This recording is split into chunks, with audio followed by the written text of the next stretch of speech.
परेशानियों से गुजरता है तो उसको आगे कोई रास्ता नहीं दिखती, और जब इंसान मजबूर हो जाता है तब वो जाकर के अपने जीवन को ही समाप्त करने को लगता है। लेकिन कहने लगे वहां पर सन्यासी बाबा आकर के कि अगर ये बताओ मरने से सारी दुख तकलीफें दूर हो जाती लोगों की तो आधी दुनिया मरने से ही यानी समाप्त हो जाती है। क्योंकि अगर तुम यहाँ पर मरने के लिए आए हो तो ये बताओ आत्महत्या करना कितना बड़ा पाप है, और तुम यहाँ मरने आए हो। जवाब दिया है बाबा जी, हमें मरने से ना रोको क्योंकि मैं बहुत परेशान हूँ, हमारे ऊपर से भगवान की नजर आती है। अरे हमें तो ये बात की चिंता है कि हमारे घर में नारी भी कसा, दूसरे हमारे संतान नहीं, हमने गाय पाली उसके भी बछड़ा नहीं, हमने वृक्ष लगाए उसमें भी फल नहीं, तो बताओ हम जैसे अभागे को जी करके हम कर क्या है? हमें मर जाने दो, हमें जीने की कोई आशा नहीं है। आज जैसे भैया ये बात हुई, इस बात को सुन करके आज सन्यासी बाबा कहने लगे ये बताओ अगर कहीं पुत्रों के लिए तुम रो रहे हो, अब अगर कहीं भूत का भूत निकल जाए तब क्या करोगे? अब भैया उनके भूत जड़ा पड़ा कि हमको संतान मिल जाए, चाहे भूत मिले चाहे कपूत मिले, कैसे मिले लेकिन संतान मिल जाए। तो महाराज आत्मदेव को समझाया कि तुम संतान के लिए परेशान ना हो, लेकिन भैया परेशान कैसे ना हो? कहने लगे हैं कि मेरा तो जीवन ही बर्बाद है, कि ब्राह्मण बोला क्या कहूँ अपनी व्यथा कराल, अरे करे ना प्रभु मेरी तरह किसी दुश्मन का भी हाल। जैसे ये बात कही तो होता क्या है, बड़ा रुदन करके रो करके एकदम से उनके आगे हाथ जोड़कर बोले हमारा कि जीवन की सांस चुक रही है और मौत भी सामने झूल रही है।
समाप्त हो जाएगा, कौन मेरा नाम चलाएगा? कहने लगे सुनो, अरे यह तो कर्मों की खेती है,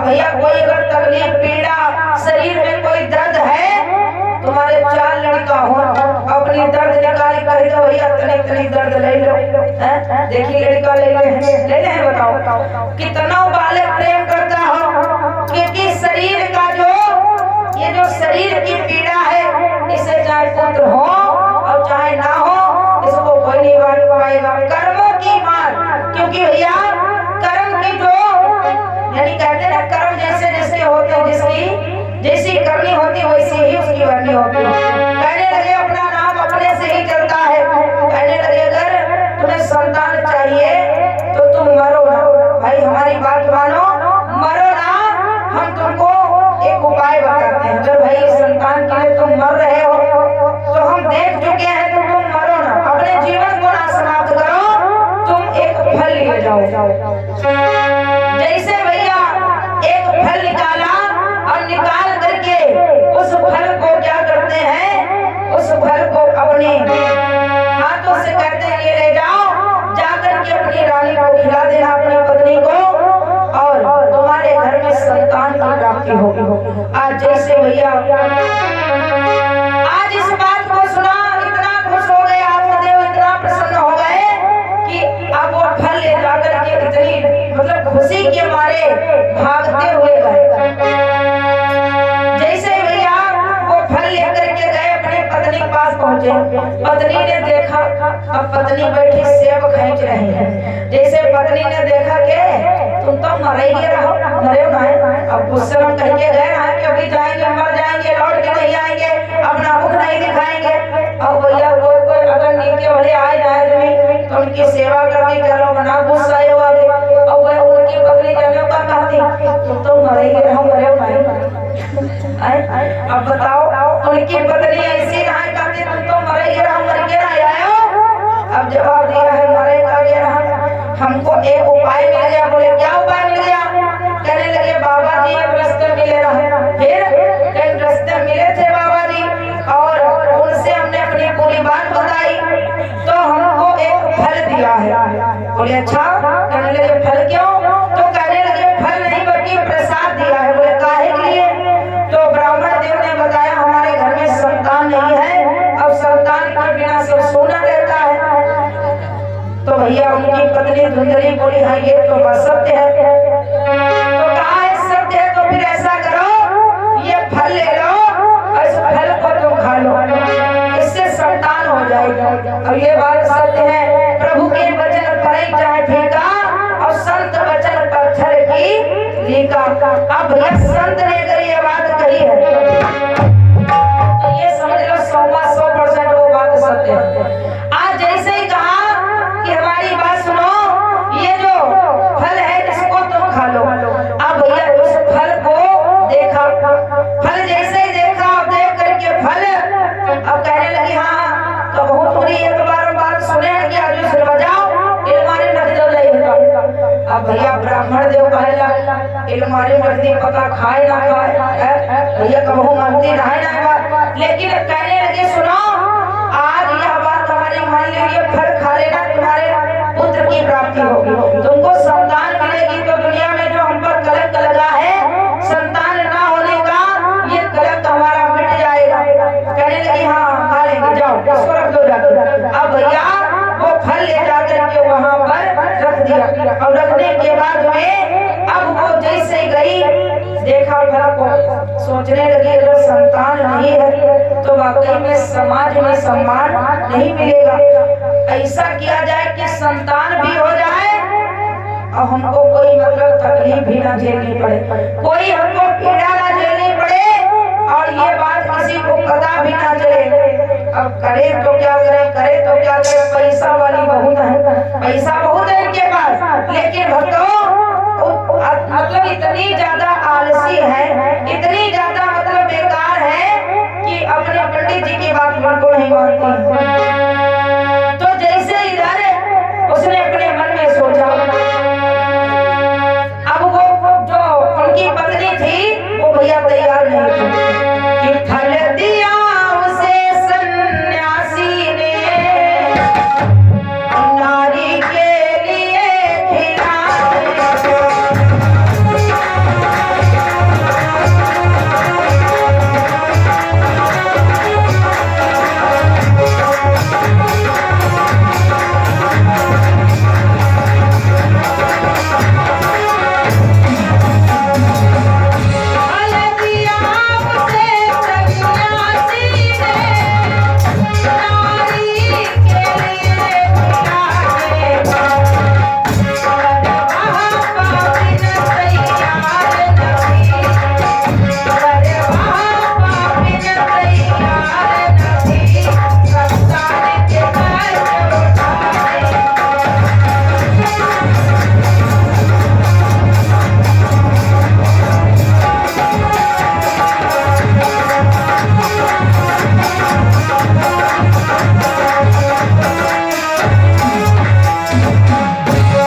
और संतान पाना चाहती है।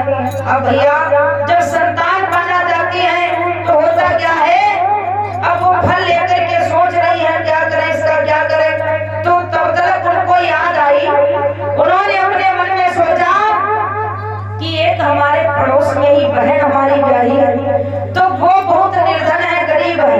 ऐसा करते हैं अपनी बहन के पास में जाए तो भैया कुछ उपाय तो मिलेगा ही। जैसे ही पड़ोस की बहन जो थी उसके पास में गई, जाकर के धुंधली ने कहा बहना हमको एक काम करो, हमारी बात मानो, तुम जो कहोगी वो हम देने को तैयार हैं। ऐसा करो हमारे लिए एक काम कर दो। बोली क्या? कहने लगी ये जो फल है इस फल को तुम खा लो। उनकी बहन बोली काहे, हम काहे खा ले? जवाब दिया बहना इसलिए खा लो कि इस फल को खाने से संतान होगी, तो संतान होगी तो हम क्यों खा ले? जवाब दिया संतान होगी, वो संतान तुम जन्म देकर के हमको दे देना, हमको कोई भी यानी संतान का कष्ट ना हो, और ये तुम फल खा लो, संतान हमको दे देना, उसके बदले में हम तुमको वो ढेर सारा पैसा देंगे। अब देखो पैसा तो भैया सरग में राहत है, पैसा की बात जो करी तो आज वो फल बढ़ाने लगी आगे। अब जैसे धुंधली फल को बढ़ाती है आगे तो कहने लगी बहना हमको लग रहा है कि भगवान की मर्जी है कि हम तुमको संतान दें। जवाब दिया क्यों? कहने लगी अब हमको फल भी नहीं खाना पड़ेगा और तुमको हम संतान भी दे देंगे। भैया कहते जब भाग्य अच्छा होता तो सब भाग करके आने लगता है। जैसे कहा कि तुमको अब फल देने की भी आवश्यकता नहीं है, कहने लगी बहना फल तुम खा लो, मेरी बात मानो, हमें संतान चाहिए, क्योंकि बहना तुम्हें पता है कि फल खाने से जो रह गया गर्भ तो केले गर्भ गिरता है।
आती रहा चौधराई वाली। अब बताओ अगर ये यानी संतान गर्भ में आ गई तो भैया नारियों को कष्ट बहुत झेलने पड़ते हैं। जैसे ही ये बात हुई, इस बात को सुन करके उनकी बहन कहने लगी कि तुम चिंता ना करो, हमारी बात मानो। तुमको ऐसा लगता है कि अगर तुम हमें पैसा देने के लिए तैयार हो, धन देने के लिए तैयार हो, तो हमारी बात सुनो बहना। अब तुम कोई परवाह ना करो, कोई चिंता ना करो। क्यों? अब कोई चिंता और परवाह